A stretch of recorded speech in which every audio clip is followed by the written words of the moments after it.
পৃথিবীর বুকে লক্ষ কোটি মানুষ পাঠালাম, শুধু তাই নয় লক্ষ নবী পাঠালাম। তো আমার জান্নাতের স্যাম্পেল হচ্ছে কে? আমি তোমাদেরকে ওই চরিত্রটা চাইছি যেটা আমি স্যাম্পেল হিসেবে তোমাদেরকে দিয়েছি। লাকাদ কানা লাকুম ফি রাসূলিল্লাহি উসওয়াতুন হাসানা। আমার কাছে ওই চরিত্র, আমার কাছে ওই আখলাক, আমার কাছে ওই স্বভাবটা গ্রহণযোগ্য হবে যেটা আমার নবীর ভিতরে ছিল।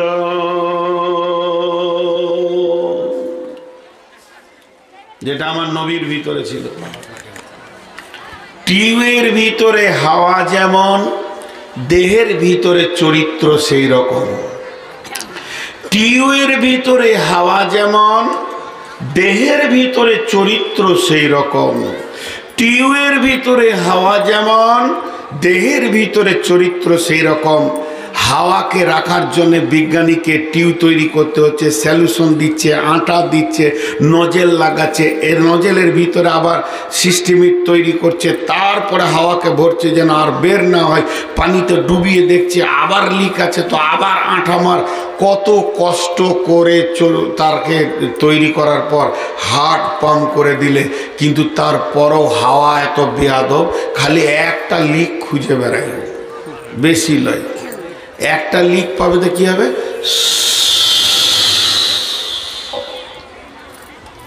যা 3 মাসের মেহনত শেষ, আর চাকা জ্বলে। বলেন আর চাকা। তেমনি চরিত্র বানাতে অনেক সময় লাগে। নূর মোহাম্মদ বড় বক্তা, বাহ বাহ বাহ বাহ। নূর মোহাম্মদ দেশ বিদেশে ঘুরে, বাহ বাহ বাহ বাহ। এত ভালো পরেজগার কেউ নাই, বাহ বাহ বাহ বাহ। জাহান্নামের বয়ান করছে, মানুষ কাঁদছে, বাহ বাহ বাহ বাহ। চরিত্র তৈরি হচ্ছে। হঠাৎ একদিন শুনবেন কোন জালসাতে গিয়ে কার বেটির কাপড় ধরে টেনে দিয়েছে, সব বাহ বাহ একদিনে বেরিয়ে যাবে। কথা ঠিক বলেছি না বল? চরিত্র বানাতে সময় লাগে, কিন্তু চরিত্র যেতে সময় লাগে। অনেক কথা বললাম দর্শন থেকে, এবার কোরআনে আয়াত থেকে। আল্লাহ বলছেন বিসমিল্লাহির রহমানির রহিম, লাকাদ কানা লাকুম ফি রাসূলিল্লাহি উসওয়াতুন হাসানা।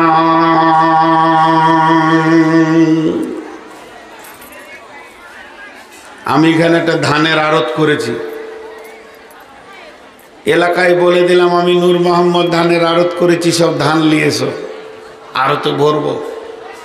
2000, 3000, 25, 30,000, 400, 500, 1000 টন ধান আমি জমা করব। লোক ভিড় ভিড় করে ধরছে, কুইন্টালে 200 টাকা বেশি দিয়েছি, ঘর থেকে নিয়ে ধরছে কাঁধে করে। কিন্তু আমি একটা ধানের স্যাম্পেল দিয়ে দিয়েছি, এইটা নিব। জি, যে কোনো একটা ধানের নাম বলেন আপনাদের দেশে। হ্যাঁ, BB11 বলেন, আমি এইটা নিব। এবার বলেন বাকি ধান এলে আর চলবে? ঘুরে যাও, গাড়ি ঘুরে যাও। আমি তো একটু লোভ বনিনি। আল্লাহ তাবারাক ওয়া তাআলা বলেন পৃথিবীর বুকে লক্ষ কোটি মানুষ পাঠালাম, শুধু তাই নয় লক্ষ নবী পাঠালাম। তো আমার জান্নাতের স্যাম্পেল হচ্ছে কে? আমি তোমাদেরকে ওই চরিত্রটা চাইছি যেটা আমি স্যাম্পেল হিসেবে তোমাদেরকে দিয়েছি। লাকাদ কানা লাকুম ফি রাসূলিল্লাহি উসওয়াতুন হাসানা। আমার কাছে ওই চরিত্র, আমার কাছে ওই আখলাক, আমার কাছে ওই স্বভাবটা গ্রহণযোগ্য হবে যেটা আমার নবীর ভিতরে ছিল।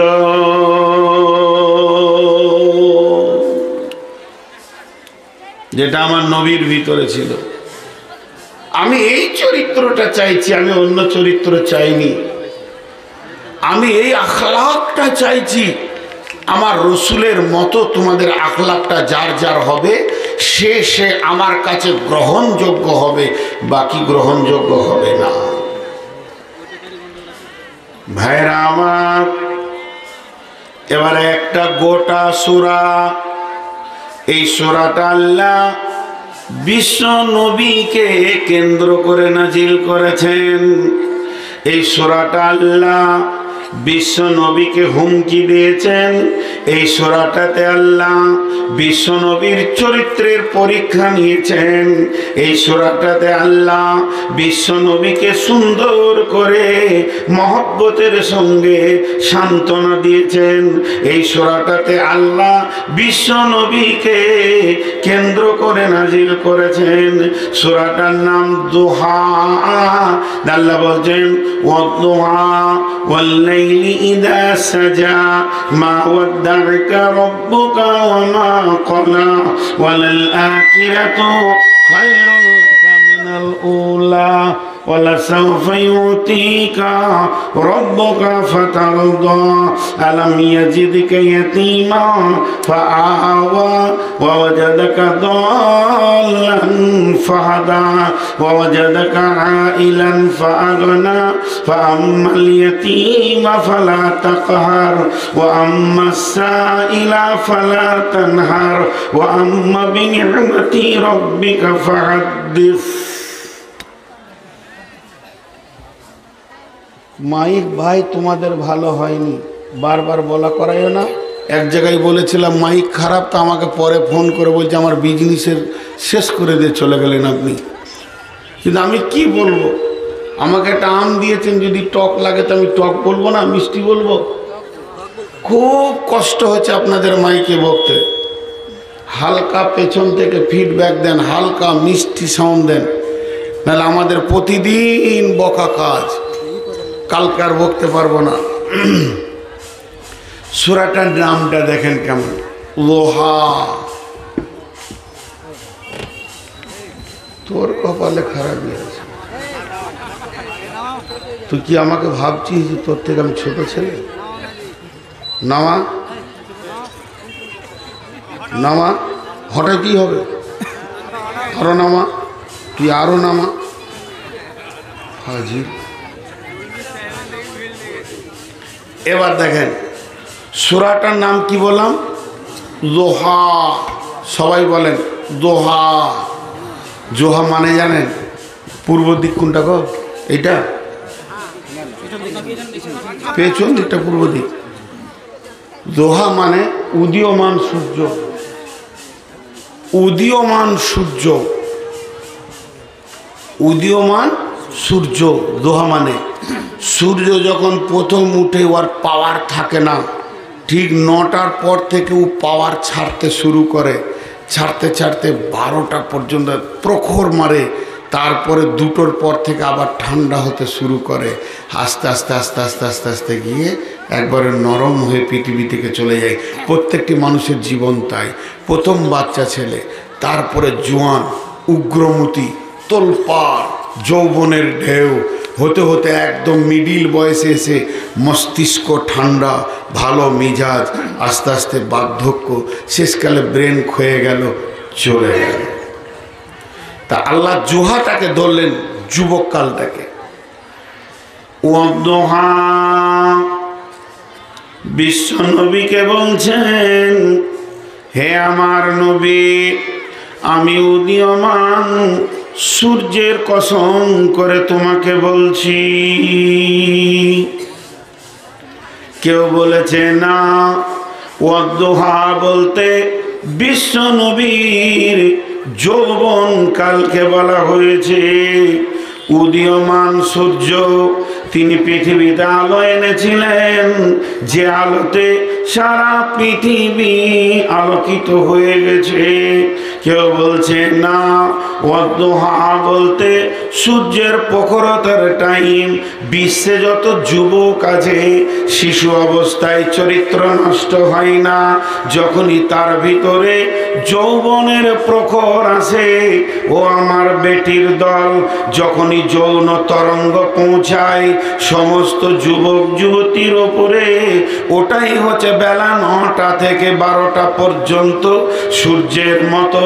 তাই আমার আল্লাহ ওই টাইমটার কসম করে বলছে, হে যুবক যুবতী, পৃথিবীর যত ব্রেক আছে, প্লেনের ব্রেক আছে, রকেটের ব্রেক আছে, ট্রেনের ব্রেক আছে, স্টেট বাসের ব্রেক আছে, বাসের ব্রেক আছে, মারুতির ব্রেক আছে, কার থেকে হার্ড ব্রেক যুবক তোমাকে লাগবে, কারণ তোমার গাড়ি এখন উত্তাল হয়ে গেছে। এই অবস্থায় যদি তুমি নিজের জীবন যৌবনে ব্রেক না লাগাও, চরিত্রে ফ্র্যাকচার হয়ে যাবে। আর চরিত্র একবার চলে গেলে ওই দাগটা মুছার মতো পৃথিবীতে কোনো ডাস্টার নাই। চরিত্র বড় নোংরা জিনিস। একটা উদাহরণ দিই, আমি আপনাদের গাঁয়ের ইমাম, 15-16 বছর 20 বছর ইমামতি করছি। গাঁয়ের লোকের এত ভরসা হয়ে গেছে, টোটাল মসজিদের হিসাব আমার হাতে ছেড়ে দিয়েছে। কমিটির মধ্যে ঝামেলা, হিসাব নিয়ে বসেছে, তো আমাকে নিয়ে বসেছে। 20,000-এর গোলমাল, মিলাইতে পারছি না। কমিটির কাছে আমি চোর হয়ে গেলাম, চোর। কমিটি আমার নাম দিল চোর। কমিটির 10টা ছেলে বসে বলছে, আর যা হয়ে গেছে হয়ে গেছে, মৌলভী সাহেব মানুষ, এটা আর প্রকাশ করে লাভ নাই। মৌলভীকে বলে দে, এই তো আজকে মাসের হলো 25 তারিখ, এই মাসের শেষ তারিখে যেন চলে যায়, আমরা মৌলভী দেখে নিব। চোরের পেছনে নামাজ পড়ব না। চুপচাপ আমাকে বিদায়ের ঘোষণা দিয়ে দিল। ডিসেম্বরের 31 তারিখে চলে গেলাম। এবার ইমাম আসতে লাগলো, ইন্টারভিউ চলছে, কেউ 2 মাস থাকছে, কেউ 4 মাস থাকছে, আর টিকছে না ইমাম। যখন ইমাম টিকছে না, এই করে 2 বছর পেরিয়ে গেল, কমিটি আবার বসলো, না রে ভুল হয়ে গিয়ে হিসাবটা গোলমাল হয়েছে, কিন্তু লোকটা ভালো ছিল, অখিটা। আমাদের গায়ে ওই লোকটাই সুটেল। আবার ডাকলো, আবার এলাম, আমারও মহব্বত ছিল। জুমাতে দাঁড়িয়ে বলল, মৌলানার সাথে আমাদের যা হয়েছে মাফামাফি, খালাস, আপনি আবার থাকেন। থাকতে লাগলাম। ঠিক 1 বছর পরে আপনার বেটির বিয়ে দিলেন, আমারই ছাত্রী। বিয়াই এসছে বেড়াতে, বৌমাকে আনতে এসেছে, দিয়ে আমার খোদবা শুনছে। ভাত খেতে খেতে বিয়াই আপনাকে বলছে, মৌলভী একটা রেখেছেন ভাই, খোদবা শুনে জান ঠান্ডা হয়ে গেল। এত দামি মৌলভী দেখিনি, সুবহান আল্লাহ। খোদবাটা শুনলাম তো জান ঠান্ডা হয়ে গেল। তখন আপনি ভাত খেতে খেতে বলছে, হ্যাঁ লোকটা ভালো, খালি মাঝে একবার 20,000 টাকা চুরি করেছিল। চরিত্র মুছার কোনো ডাস্টার পৃথিবীতে নেই। কথা ঠিক বলেছি না? মানুষ মরে যায়, কিন্তু চরিত্র মরে না। চরিত্রের আত্মা নাই, তার কাছে আজরাইল আসে না। কখন ফেরাউন মরেছে, আজও তার জন্যে মানুষ লানত করে। আজও দেখতে পারে না কাকে, আবু জাহেলকে। কোনো একটা ডাকাত মারা গেছে, সাইড দিয়ে মোটরসাইকেলে পেরিয়ে গেছে, বলছে এটা অমুক ডাকাতের কবর। মানুষ মরে গেল, চরিত্রের দাগ মরে না। আচ্ছা, বিনা মাইকে যদি আমি জালসাটা করি, আপনাদের অসুবিধা আছে? একটু সাউন্ড নাই মাইকে। কি ফালতু মাইক এনেছে! ছি ছি ছি ছি, এই মাইকটাতে আইসক্রিম বেচাও যাবে না। খরিদ্দার মনে করবে যে ফির আলতা ফিতে এনেছে আইসক্রিম বললে। অনেকক্ষণ থেকে বলা হয়েছে। তো আপনারা আমার দিকে ধ্যান দেন। তো চরিত্র হলো একটা আজীব বড় মাপের জিনিস। কথা বোঝাতে পারলাম? যে আমার আল্লাহ বলছেন নবী হে, আমার খালি এটা পূব দিক মনে হচ্ছে, যেন হাত চলে গেছে। নবী হে, তোমাকে উদীয়মান সূর্যের কসম দিছে, সূর্য যেমন বিশ্বকে আলো দেয়, উত্তাল হয়ে উঠে, প্রত্যেকটি যুবক যুবতী একবার উত্তাল হয়। তারপরের কসমটা দেখেন, ওয়াল্লাইলি ইযা সাজা, চলমান রাত্রির আমি কসম দিছি। যখনই মাগরিব হলো, এটা সন্ধ্যা হলো, এশা হয়ে গেল, এটাকে চলমান রাত বলা যাবে। আর চলমান রাত মানে যখন তুমি যুবক যুবতী হবে, তাদের চরিত্রগুলো বেশি সন্ধ্যার দিকেই নোংরা হয়। কথা বোঝাতে পারছি? যারা চরিত্রহীন তাদের কখন চরিত্রটা নষ্ট হয়? ঠিক রাত 8টা 9টার দিকে। চলমান রাত্রির কসম দিচ্ছি, আল্লাহ বলছে এই জায়গাটাও সাবধান, এই জায়গাটাও সাবধান। চলমান রাত্রির কসম, এই জায়গাটা সাবধান। ভাইয়া, তো আল্লাহ তাবারাক ওয়া তাআলা কত সুন্দর করে বলছেন। আল্লাহ তাবারাক ওয়া তাআলা আল্লাহ রসুলের সঙ্গে বেশ কিছুদিন ওহি জোয়া আসা বন্ধ হয়ে গেছে। ওহি জোয়া আসা বন্ধ হয়ে গেছে।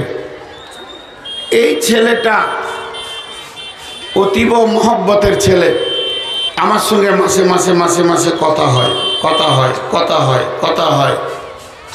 হঠাৎ আমার আর ফোনও ধরছে না, কথাও বলছে না, ফোনও ধরছে না, কথাও বলছে না। তখন আমার বিবেকটা আমাকে বলছে, নিশ্চয় আমার কোনো বদনাম শুনলো নাকি রে, আমার চরিত্রে কোনো দাগ লাগলো নাকি। সত্য একটা ঘটনা বলি। বাংলাদেশে একজন বিখ্যাত আলেম আছেন, ও আর ইন্ডিয়ার ছাত্র, ওই বাংলাদেশেরই শিক্ষক তিনি। তো প্রায় কথা হয় তেনার সঙ্গে আমার ইমতে, হোয়াটসঅ্যাপে, ফোনে। 6 মাস থেকে পাচ্ছি না, খুব চেষ্টা করছি, পাচ্ছি না, লোক পাঠাচ্ছি, তাও পাচ্ছি না। আমার টেনশন হয়ে গেল, নিশ্চয়ই আমার কোনো বদনাম শুনেছেন। ঠিক আল্লাহ রসুলের সেম ঘটনা হলো। জিবরাইল আসছে না, আরোহী আসছে না, বিশ্বনবী ভারাক্রান্ত হয়ে গেল। মনে মনে চিন্তা করে, না জানি আল্লাহ আমাকে ছেড়ে দিল, আমার কোনো ত্রুটি পেল, আমার ভালোবাসা কেন আল্লাহ আমাকে ছেড়ে দিয়েছে, আল্লাহর সাথে সম্পর্ক কেন শেষ হয়ে গেল। তখন আল্লাহ তাবারাক ওয়া তাআলা, এই যে কয়েকদিন ওহী বন্ধ ছিল, আল্লাহ রসুল ভারাক্রান্ত, মনে শান্তি নাই, চলতে ফিরতে উঠতে খেতে কোনো দিকেই নবীজি শান্তি পেয়েছেন না। তখন বিশ্বনবী অনেক টেনশনে পড়ে গেছে। এমন একটা সময় শুরু হলো বন্ধু, এমন একটা সময় এলো যে আল্লাহর নবী চিন্তায় পড়ে গেছে। আমি পারবো না মনে হয় আর জলসা করতে, গলাটা পুরো বসে গেল, এই মাইকে পারবো না। মাইক ছিল পরশুদিন, তো মনে হয় যেন আমাকে আল্লাহ ছেড়ে দিয়েছেন। রসুল টেনশন, মন ভালো নাই রসুলের। কেন এটা ঘটেছিল জানেন? কুত্তার বাচ্চা, মানে কুকুরের যে ছোট বাচ্চা হয়, একটা বাচ্চা মরে গিয়ে রসুলের খাটের তলায় থেকে গেছে। আর কুত্তার বাচ্চা যেখানে থাকবে ওখানে ফেরেশতা আসবে না। কি আল্লাহর হুকুম, মরা তাও নষ্ট হয়নি, পচেনি, গন্ধ হয়নি। তো আম্মা জান আয়েশা ঘরটা ঝাড়ু দিতে ঢুকেছে, ঝাড়ু দিতে দিতে এমনি করে দেখছে কি ব্যাপার, ঝাড়ুতে বাঁধছে কে, টেনে দেখছে একটা কুত্তার বাচ্চা। ওটাকে আম্মা জান আয়েশা ঝাড়ুর উপরে চাপিয়ে নিয়ে গিয়ে যখনই বাইরে ছুঁড়ে দিলেন, যেই বাইরে ছুঁড়ে দেওয়া, এমন সময় জিবরাইল আমিন এসে বলছেন, মা ওয়াদ্দাআকা রব্বুকা ওয়া মা ক্বালা, নবী হে তোমার আল্লাহ তোমাকে ছেড়ে দেয়নি এবং তোমার ওপরও নারাজ হয়নি।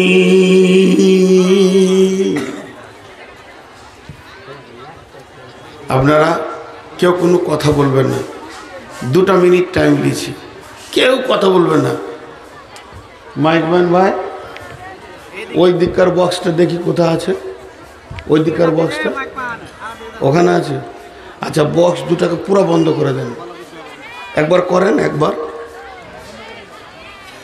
হরেনটা চালান তো দেখি, ফুল দেন, আরো দেন, আপনার ফুল পাওয়ার দেন, আর একটু দেন।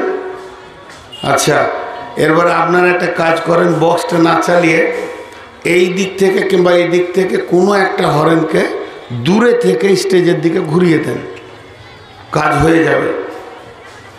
মাইক ছিল পরশু, তো একটু ধৈর্য ধরে শুনেন, আমি একটু ধৈর্য ধরে চালাই। তো আল্লাহ তাবারাক ওয়া তাআলা জিবরাইল এসে বললেন, আল্লাহ বললেন যাও বলো, মা ওয়াদ্দাআকা রাব্বুকা ওয়া মা ক্বালা। নবী হে, তোমাকে আল্লাহ ছেড়ে দেয়নি, তোমার উপরে আল্লাহ নারাজ হননি। মনটা খানিক খুশি হলো, তাহলে আমার চরিত্রে কিছু গোলমাল হয়নি। যাক, ওই কুত্তার বাচ্চাটার কারণেই এই ঘটনাটা ঘটেছে। আর যে কদিন জিবরাইল আসেনি, এ বেঈমান কাফের মুশরিকেরা আল্লাহ রসুলকে জ্বালাতে শুরু করেছে। ওই কই রে, কই সেই লোকটা? আবার জিবরাইল করে শয়তান বলছে, কই সে শয়তানটা বলতো যে আল্লাহর কাছ থেকে খবর এনে দিছি, কই তোর আল্লাহর যোগাযোগ, কি হয়েছে তোদের, আল্লাহর সাথে কানেকশন কাটলো কেন? দেখেন, দিয়ে একটা কৌতূহল দিচ্ছেন আল্লাহ আয়াতে, ওয়ালাল আখিরাতু খায়রুল লাকা মিনাল উলা। হে নবী, তোমার পৃথিবী থেকে আখিরাত অনেক ভালো। নবী হে, তোমার পৃথিবীকে তুমি ধন্য দিও না, তোমার আখিরাত অনেক ভালো। আমি তোমার আখিরাতকে সাজিয়ে রেখেছি, অতএব পৃথিবী থেকে তোমার আখিরাত অনেক গুণে ভালো। এবার একটা কৌতূহল দিচ্ছেন আল্লাহ, কেমন? আলাম ইয়াজিদিকা ইয়াতীমান ফাআওয়া ওয়া ওয়াজাদাকা যা। আল্লাহ তাবারাক ওয়া তাআলা বলছেন, ওয়াদ-দুহা ওয়াল-লাইলি ইযা সাজা মা ওয়াদ্দা'আকা রাব্বুকা ওয়া মা ক্বালা ওয়ালাল আখিরাতু খায়রুল লাকা মিনাল উলা ওয়ালা সাওফা ইউতিকা রাব্বুকা ফাতারদা ওয়ালা সাওফা ইউতিকা রাব্বুকা ফাতারদা। আল্লাহ তোমাকে অতি সত্বর এত দামি জিনিস দেবে যে তুমি রাজি হয়ে যাবে।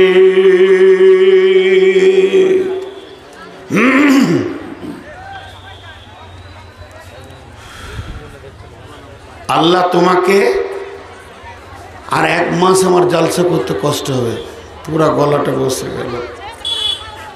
আসামে বসেছিল, কষ্ট করে করে ওষুধ খেয়ে খেয়ে তুললাম, আজকে শেষ হয়ে গেল। দূরে থেকে একটা চোং হরেন আমার দিকে দেন ভাই। আল্লাহ তোমাকে অতি সত্বর কিছু দেবে, তুমি রাজি হয়ে যাবে। আচ্ছা বলেন, আমি এখন জালসা করছি, একটা বিষয় ধরেছি চরিত্র, আর আমার কানে এসে সভাপতি বলছে, নূর মাহমুদ, বলে কি? বলে আপনি জলসা থেকে নামলি আপনাকে একটা দামি জিনিস দেওয়া হবে, তো আপনি খুশি হয়ে যাবেন। দামি জিনিস দেওয়া হবে তো আপনি খুশি হয়ে যাবেন। আচ্ছা বলেন, এই কথাটা যদি আমার কানে বলে তো আর আমার জালসার লাইন ঠিক থাকবে? কি দিবে, কি দিবে, কি দিবে, কি দিবে, কি দিবে, এটা মানুষের অভ্যাস। কি দিবে এটা বলছেন না, উনি খালি আমার কানে বিষ ভরে দিলে কি, স্টেজ থেকে নামো, বিরাট প্রাইজ, এমন প্রাইজ দেবে কমিটি যে আপনি খুশি হয়ে যাবেন। তাহলে তো নামটাও বলছে না, ঠিক জিবরাইল এরকম বলছেন, ওয়ালা সাউফা ইউতিকা রাব্বুকা ফাতারদা, আমার আল্লাহ অতি সত্বর তোমাকে এমন জিনিস দেবে রে যাতে করে তুমি রাজি হয়ে যাবে।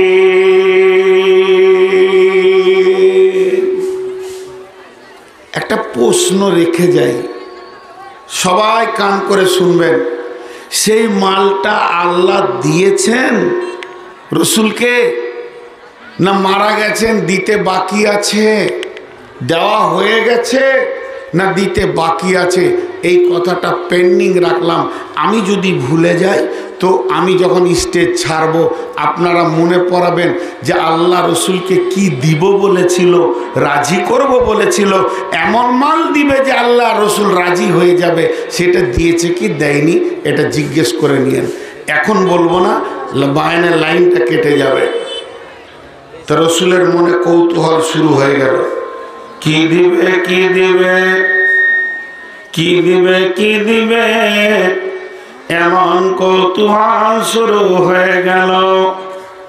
জি, কে কে মাইকটা ঘোরাচ্ছেন, আর একটু দেন, আর একটু ঘোরান, আর একটু দেন, হ্যাঁ হালকা, বাস বাস বাস বাস, চালিয়ে নেব, ছেড়ে দেন।